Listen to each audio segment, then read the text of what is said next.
Pametne zgrade kojima upravlja računalni algoritam i umrežava ih kako bi postale energetski učinkovite, cilj je istraživanja naših znanstvenika.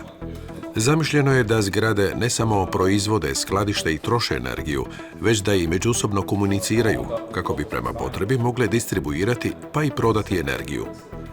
Idejni su zaštitnici koncepta pametna zgrada, pametna mreža, pametni grad, znanstvenici s Fakulteta elektrotehnike i računarstva Sveučilišta u Zagrebu, koji svoju ideju uspješno testiraju na zgradi fakulteta. Ova zgrada je promrežena, ajmo reći tako, pameću sve do razine pojedinih prostorija u kojima možemo centralno postavljati željene profile rada ventilatora, pojedinih ventilokonvektora i tako svaka zona na određeni upravljivi način troši energiju, održavajući točno komfor onim koji je potreban, koji je tražen, a istodobno sudjeluju sve prostorije u oblikovanju ukupnog profila potrošnje energije zgrade prema distribucijskim mrežama, kako toplinske, tako i električne energije, i na taj način je zgrada spremna doprinijeti stabilnosti energetskog sustava. Mi naravno vodimo zgradu da štedimo energiju u njoj, ali istodobno na način da pokušamo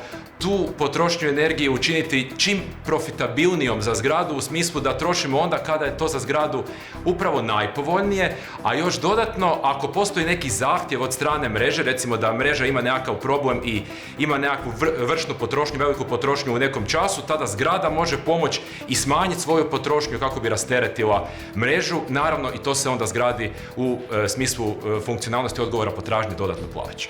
Pametne zgrade mogu sadržavati i ovakve sustave za pohranu energije i njima također upravljamo na načelima matematičke optimizacije kako bismo postigli najbolji mogući ili ugovoreni profil potrošnje električne energije. Jezgra tehnologije predikativni je algoritam koji temeljem matematičkih optimizacija racionalno upravlja svim prostorijama zasebno prema potrebama korisnika. Primjerice, ako profesor Vašak ne dođe na posao, senzor upozori sustav, te se njegov kabinet taj dana neće grijati ili hladiti, ovisno o godišnjem dobu. Mi smo sposobni detektirati određena ponašanja korisnika koje rezultiraju povećanjem ili smanjenjem temperature u toj prostoriji. Na taj način možemo proračunati kakve su upravljačke akcije potrebne u narednih 36 sati da bi se održao komfor u toj prostoriji i da bi korisnik na kraju krajeva bio zadovoljan tim komforom. U sklopu našeg modularnog sustava za upravljanje, odnosno gospodarenje energijom u zgradama, svaka zona je za sebe, znači objekt za sebe, i promatrano kao takvo radimo optimiranje znači uvjeta u svakoj prostoriji zasebno.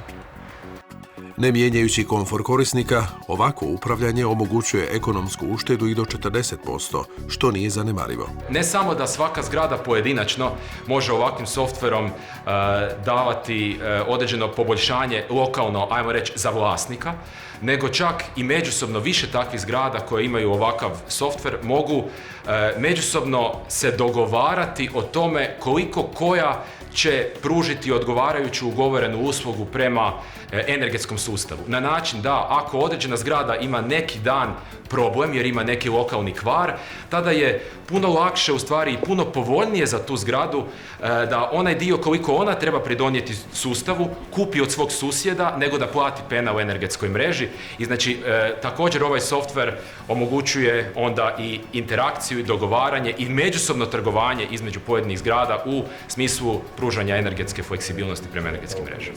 Sustav pametnog upravljanja i algoritamska rješenja koja razvijaju naši znanstvenici mogu se primijeniti i na ostalu gradsku infrastrukturu. Može se primijeniti na drugu gradsku infrastrukturu, kao što je recimo željeznički promet ili vodoopskrbni sustav, jer to su također veliki potrošači koji troše značajne količine energije u samom gradu.